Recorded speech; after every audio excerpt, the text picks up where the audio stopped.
All right, I want to pick up with the discussion we were just having in the last video and continue on looking at these T accounts.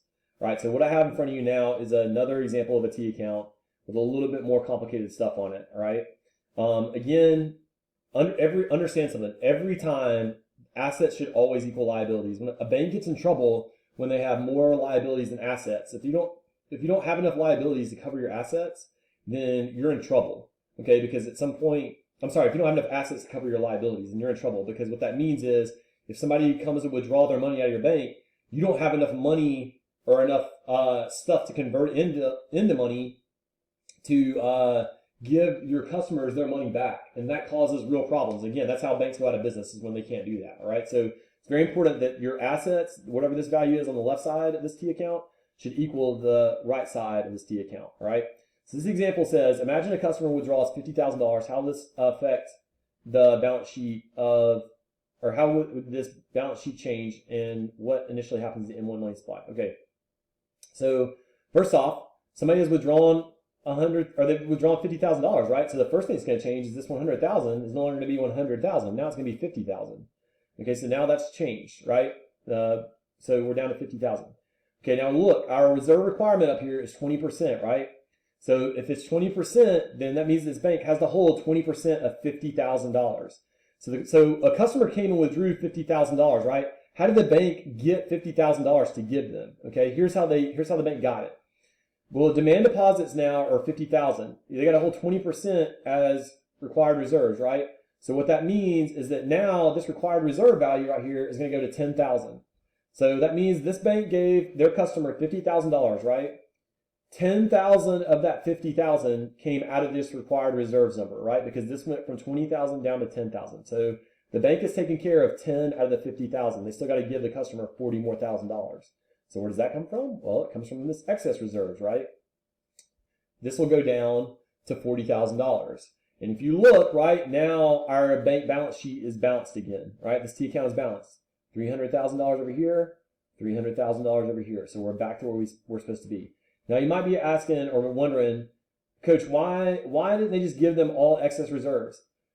Because you have to remember what required reserves are, right? This is what's required by the Fed, and it's set by this percentage up here. This percentage is 20%, okay? So whatever this value is in required reserves, it's always going to be 20% of this demand deposit. So when this number went down to 50,000, the bank is allowed to take 10,000 out of that original 20,000 and give it to the customer. Then they only have to give the customer 40,000 more, which they got from their excess reserves. And again, what happens to M1 money supply? Absolutely nothing, right? Because that money that was in demand deposits, it was a part of M1, and then when it's withdrawn and held as cash, it's still a part of M1. So M1 has not changed, okay? Now let's look at a different example of this. Okay, this is a little bit slightly different example. I've gotten rid of the owner's equity and all that kind of stuff, okay, and we're looking at a different example now. Okay, now this is a bank that has $100,000 in demand deposits. It's a 20% reserve requirement. They're holding $20,000 in total reserves, right? All 20,000 though is just excess. So this bank has no, it's all required reserves. This bank has no excess reserves available to it right now, okay? Because they've lent out $80,000 to other customers, okay?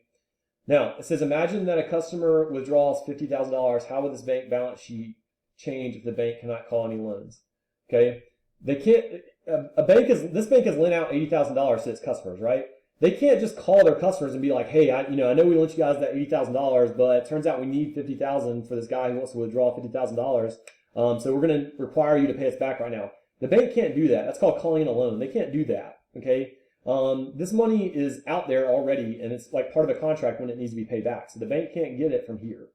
Okay. So where are they going to get it? Well, first off, let's adjust, right? This is $50,000 now because they've withdrawn $50,000. So there's $50,000 left. Okay, that means that the required reserves are now $10,000. So what that means is that this bank has covered $10,000 of the $50,000 deposit, or withdrawal, I'm sorry, $10,000 of the $50,000 withdrawal, right? So where's the bank going to get the other $40,000 they still owe this customer? Well, what are they going to do? They're going to get a loan. Who are they going to get a loan from? They can get it from all kinds of people. They could get it from another bank. So like Wells Fargo could go to Bank of America and ask them for a loan, okay? Or they could go to the Federal Reserve Bank and ask the Federal Reserve Bank for a loan. Because remember, the Fed is a bank's bank, right? So just like you can ask your bank for a loan, your bank can ask the Fed for a loan. So this bank right here, they'd have to get a loan for $40,000 from either another bank or the Federal Reserve Bank. All right, now this is the most interesting part of our discussion. Okay, I want to talk to you about like how this system that we have ends up creating money by the way it works. How this fractional reserve banking system ends up creating money. So I'm gonna show you on a piece of paper, right? So here's what I want you to do. I want you to imagine, okay, we have a reserve requirement right now of a required reserve ratio of, let's say, 10%. Okay, so that means that every time a bank gets a deposit, right, they're required to keep 10% of that in reserves. They're not allowed to loan it out. Okay, all right, so let's say that let's say some guy, John, we'll call him John, right? John deposits $100 at his bank. Let's say at we'll say Bank of America, so at B of A, right? So he deposits $100 at B of A. Now, Bank of America, right, the way that they make a profit is by lending out their deposits. So Bank of America, they got to keep $10 because that's 10%, right? But they're going to loan out the other 90, okay? So let's say Bank of America, B of A, right, loans Steve $90. Okay? Loan Steve $90, right? Now, here's the thing, okay? This is where it gets kind of tricky, okay? Steve's going to spend that money, right? He's going to spend that $90, and let's say he spends it at Publix, right? He's going to go buy some groceries, so he buys $90 worth of groceries. All right, well, Publix, they have a bank just like John and Steve do, okay? So let's say Publix deposits that $90 at their bank. We'll say that they bank at Wells Fargo, right? Okay, so think about what's going on right now, okay? If John goes back to Bank of America and asks them for $100, they'll give him $100. If he goes on his bank account tonight online and checks what his bank balance is, it'll say $100, right? The way that Bank of America is going to cover him is if he ever wants that money, they're just going to take a little bit from everybody else's deposits and give it to him. Okay, so John's account says $100 in it. At the same time, Publix's account now says $90. So now there is $190 in circulation where there once was only $100.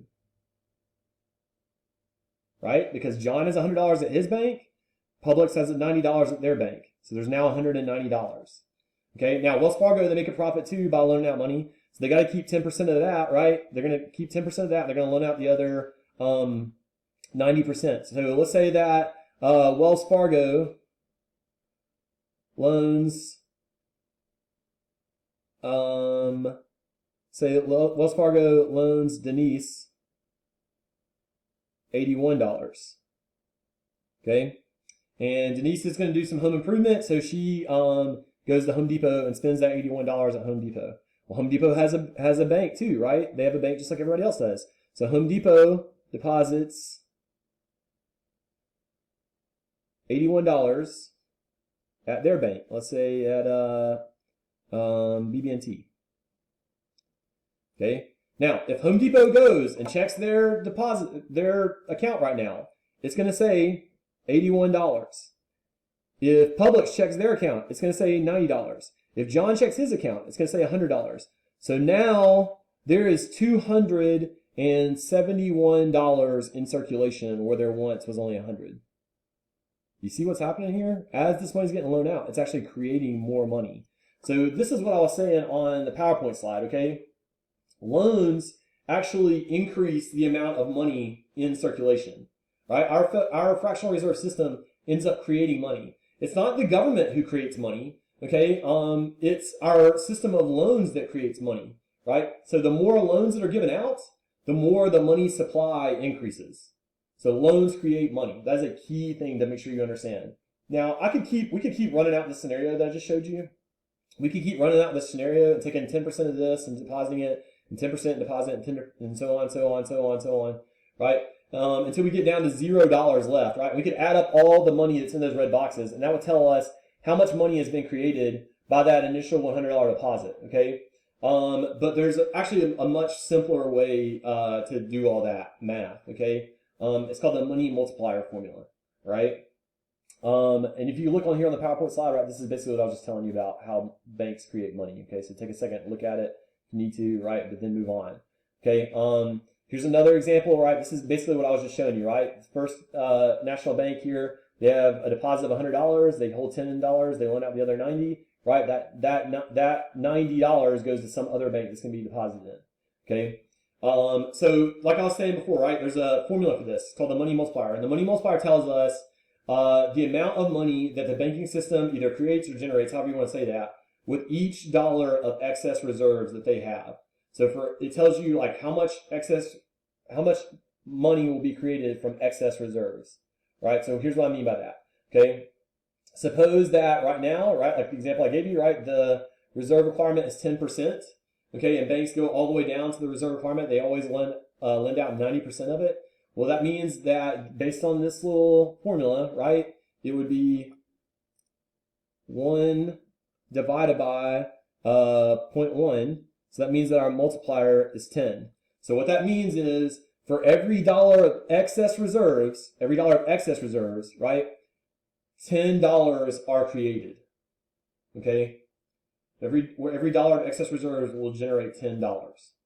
Right? So what that means is like from this original $100 deposit right here, right, $90 of it are excess reserves, right? $90 of it can be lent out. So if I do 10 times 90, that equals 900. That's how much money is being generated by those excess reserves in total, right? So if I add this $900 to this original $100 that we started off with, right? I add that 900 to that original 100. It means that I have a total amount of money in circulation now of $1,000. And that is how money is created by this fractional reserve banking system, okay? So let me give you just another example of this just to make sure that you guys got it, okay? So let's say instead of doing a reserve requirement of 10%, right? Let's say the required reserve ratio is 20%, right? So now it's going to be 1 over 0.2. So that means that every dollar of excess reserves, right, generates $5, okay?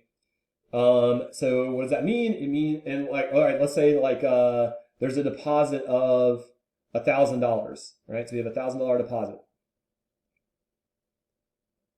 And I want to know, all right, how much money is being created by that $1,000 deposit? Well, if the reserve ratio is 20%, right, that means that they have $800 of excess reserves. And our money multiplier is 5, so it would be 5 times 800, okay, which is 4,000. So that means that $4,000 are going to be generated from those excess reserves. If I take that original $1,000 deposit we had and add it to this, so 4,000 plus 1,000, then what I'm going to see is that there'll be a grand total of $5,000 in circulation by the end of all of this. So that's another example of it.